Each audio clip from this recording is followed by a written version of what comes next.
It never changes. It's it's individual development. It really is. And so, from a head coaching standpoint, it can be a little bit painful because I'm not necessarily interested in one side of the ball. I'm into execution, clean-looking execution, and if one side is looking pretty good, the other side is not going to be looking pretty good. And so you just go back and you just analyze the play, the people, and, those type of things. And then, down the road, there's always going to be some new schemes that both sides are kind of experimenting with, seeing if they're going to if we kind of like this to carry over. And I think that's one of the things that we really like about spring ball. Everybody's going to get reps. Everybody's going to see if we can build skill. It doesn't matter if you're thinking, this guy, I don't think he's going to do much this next fall. We don't change our stance. He needs to get reps, and he needs to get reps in the fall so we can see if this guy can come on, because we've been through this too many times where you're thinking, I'm not sure about this guy, and sure enough, he starts to catch fire and starts to figure some things out. How do you go about distributing the QB reps and splitting that up? Is there a strategy for that? Yeah, I have no idea. You'd have to ask Bush Hamden. All the coaches handle that, and it's hard at that position. I mean, if you have 3 quarterbacks, it can be hard at that. That is the one position that we can never truly get enough reps for, with one guy getting the reps, and sometimes there are handoffs and those type of things. And so, we make a big deal with our whole team in terms of how we practice the mental part of getting reps out there. That's a whole nother conversation that we spend every day in spring ball and through fall camp of teaching how to do this, because you just can't get them enough reps. Who? Jacob. What stood out about kind of the contributions he had last year? Yeah, I mean, he did a nice job on the scout team. All 3 of those guys did. They did a really good job. But, the scout team, especially for a quarterback, what are we talking about? I mean, I can be the scout team quarterback, right? I mean, it's on a card. It's not processing anything. It's just looking pretty, throwing the ball. And so all those guys did that really well. It's a whole different thing when it's like, there's no card in front of you and you're really processing and checking plays and changing some protections and all those type of things. That's a whole different thing. And so, all those guys were certainly around it, but they didn't do a whole lot of that with, Jake Browning and Jake Hayner taking all those real reps. What's it like having Chico back? It's awesome just having Chico out there. I mean, I just like being around Chico first and foremost, and it's, it's just really good to put a smile on my face, and it has for a while, and he's kind of bouncing around, and, I really hope enjoying this game for how we're supposed to enjoy it, and I think that's the one thing that so many of these guys that people lose sight of, they lose sight of, us as coaches can lose sight of, and certainly people on the outside, how much these kids really care about what they're doing. And really, we have an issue of them putting too much pressure on themselves, all of our guys. They care too much. We got to keep this thing in perspective. Sports and football was meant to be enjoyed. And it's interesting that, certain days that we all lose perspective of that. I do. I mean, that's one of our coaching objectives, always, is to enjoy this process. And it's our job to really continue to transcend that down to our players. It's like, we're good. This is a game. We're not curing cancer here. Jake got to a point where he was doing so much. Who are we talking about? Sorry. Jake. Yeah. Jake Browning Okay. got to a point where he was doing so much every snap. Yep. So much autonomy to Yeah. check into what you need and Yeah. everything. How much of a factor will that be as you evaluate this current group of quarterbacks Yeah. going forward, their ability to They will all be able to do that because the system that we have is not overly complex. It's actually pretty, it's pretty straightforward. But there's still, when we're throwing the whole system at them, there becomes a lot on their plate. And, we didn't ask, Jake to do, he did a lot, but because he'd been around a lot. But the stuff that we'll have these guys, we'll start small and kind of build from them. But it won't dramatically change, our check system because we don't check a ton. And when we do, it's not overly complicated how we do it. Do you allow yourself to, I mean, because with no Jake Browning, no Miles Gaskin, with Yeah. any double takes, was there any kind of, wow, okay, or was it just literally business as usual moving forward? I really kind of felt it was like business as usual, kind of next guys up, you know. We've been through it for the last three months or so with those guys not being around here, you know, in the weight room and in team meetings. And certainly the first couple team meetings you kind of come into, that feels weird with all those guys not being there. The Samples and, you know, Jalen Johnsons and JoJo Mack, all those, it's like they've been around for a long time.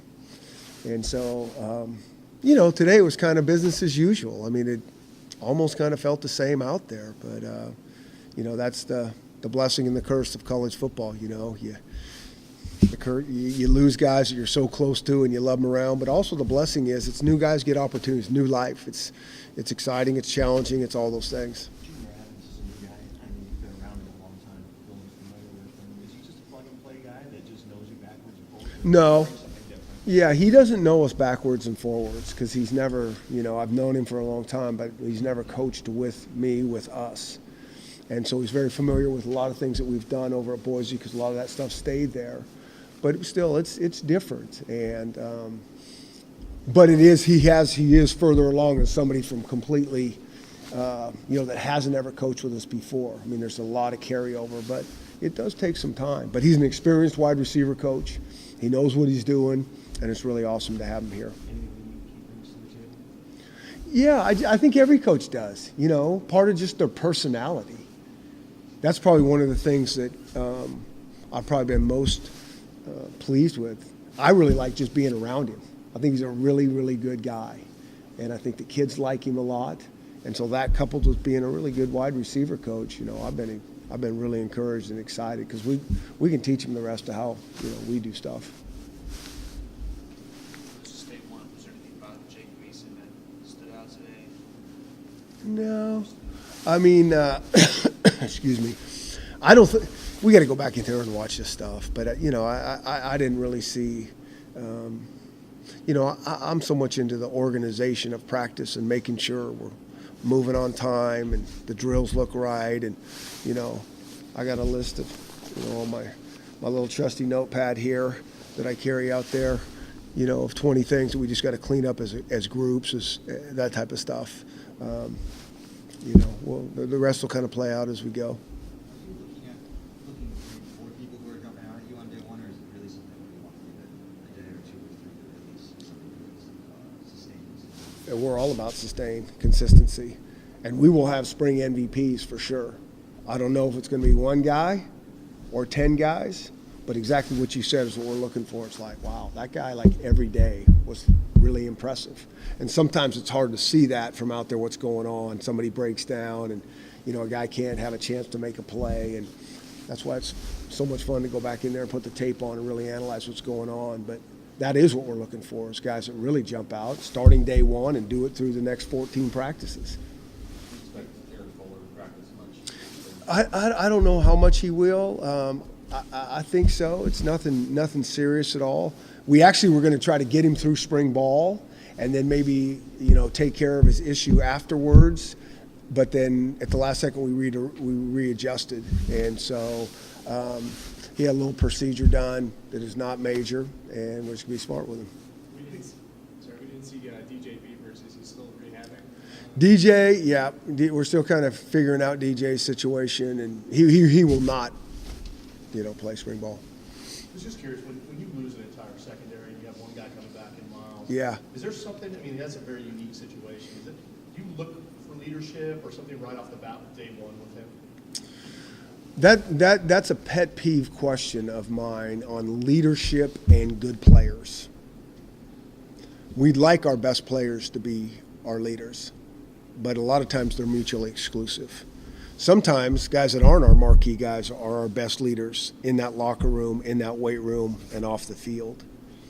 And so when I always get that question, it's like, hey, that guy's out there really doing a great job being a leader. I'm always like, what do you know? Are you in our locker room? Are you seeing what's going on behind the scenes? Are you doing all those type of things?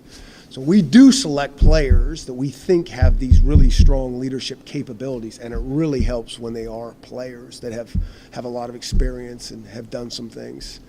But that leadership thing is developed, it's learned, it's a process. And so we're really talking about two completely different things there. I really want a guy like Miles to be a leader because of his play on the field. That's going to speak really loud because he kind of backs up how we do things. What do we got going? Oh, that's the 30-second warning. Coach Kamari and Richard Newton look like they each put on about 10 pounds. Yep. By design, or is that just them maturing also? Devin called put on. Yeah, and so it's always about speed and agility, in our opinion. And so they can put on as much weight as they possibly can, but if it slows them down at whatever position, tight end, running back, then it's too much weight. And so that's Coach Sawhall's department with the position coach.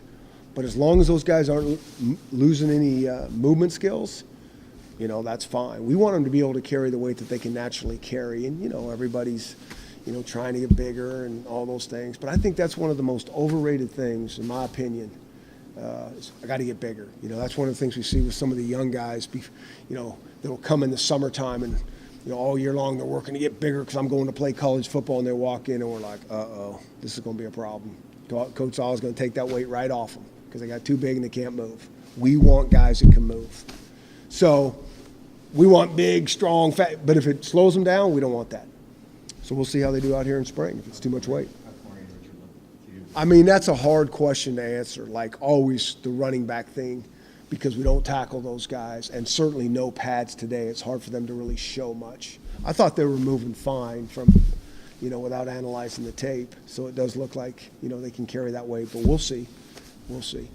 You saw Jared Hilbert's on the right side, obviously he's playing on the left side. Yep. How much confidence do you have on him, regardless of kind of where you plug him in? Yeah, I think he can play either, and he has play either side. And we're just, some of these guys that have experience, we'll cross-train those guys different positions to get our best 5 guys out there and, figure out who our best 8 to 9 guys are when it's all said and done. We just don't like that thing where if our number 6 player is the right, plays, if he's the 6th, we need to get him in there, not because if, one guy goes down and now we're going to play 7 or 8 because he just played, you know what I'm saying there. We're trying to always get our best guys on the field. So some of these guys that have experience, we can cross-train them at different positions. Chris, to follow up on your leadership comment, can you identify a couple of guys that your staff has looked at as leaders for this spring? Well, we usually stick with the guys that have been around here for a while that at least can lead by example. And so, you're going to have your guys like Nick Harris and Trey Adams and Keith Taylor's been around here and done some good things, and I think else Levi Onzarike's been around here. I mean, and when I talk about that, I mean Levi's an unbelievable student. Like how he carries himself off that is exactly what you want it to look like. And so it's those type of things that we get these guys. And I usually, I don't have a set number. I think I got I think it's about, trying to think, it's about 10 to 12 guys that I kind of try to work with that I think the team really pays attention to. But now to get them to do things, because the leadership thing is not about them. Like, it has nothing to do with them, it's about them helping their teammates and this program take the next step. And that's a hard concept for people to, like, well, what are you talking about? It's like, yeah, you got to help this guy how are you going to do that? How are you going to get to him? How are you going to bond with him to get that respect and that loyalty, that trust? And so those are the things that we work with, and it's about, service and sacrifice for others. That's what it is to us. And so it's a whole different concept than most guys. Most guys think, oh, I'm the leader, I'm going to go out for the coin toss. What are we talking about here? I hate the coin toss. I mean, we lose it anyways. We should send nobody out there and just give them the ball. All right. Chris, what did you learn about Jacob Eason during the year he was sitting out? And what do you think he learned while he was sitting out? What I learned about Jacob is, and you can figure out which one we're talking about, Eason, is he's a really good guy. That's what I learned. He obviously can sling the ball. I mean, and that's, you could see it in high school, you could see it here. I mean, all those type of things. That's what I learned. I really I got to know him and be around him and see how he interacts with the guys, and he just does a nice job of fitting in with everybody. That was probably the number one thing that jumped out to me. Now, whether, he hasn't really played real football in a long, long time. And so that's the thing. And, this is a college guy that's played 1 year of college football. And, I don't want to, I just think it's a disservice to him for you guys to put all this pressure on him, because I've seen what's out there and all that kind of stuff. I mean, it's like he's a college guy. He's played 1 year of football. It's, got some really good talent. But our other guys do as well. But it's not being talked about like it is with him. And I think that that's like unfair. And I think that's why I hope he's got everything off in terms of the social media and all that kind of stuff, so he can just lock in. Because nobody in the NFL can even play as good as like everybody's making him out to be. Like, oh, what's going to happen here? I mean, I just think that that's a hard thing, and I know what real football likes playing college quarterback here. It's a hard game, and there's no perfect people and no perfect players, and we got to all keep that in mind. Peter, Benning, can you talk a little bit about his move? Benning? So Benning's always kind of been that hybrid. He's an outside backer that our outside backers play like D linemen anyways. And so we've kicked him a little bit more inside and see if maybe that's more of his, where he can take the next step with his game. He's strong, he's agile, he can move. And so it's not like he hasn't really been in the mix with all those things. Those guys don't play out there in space. And so we're just getting him down there with more traffic and maybe let him use his physicality a little bit more.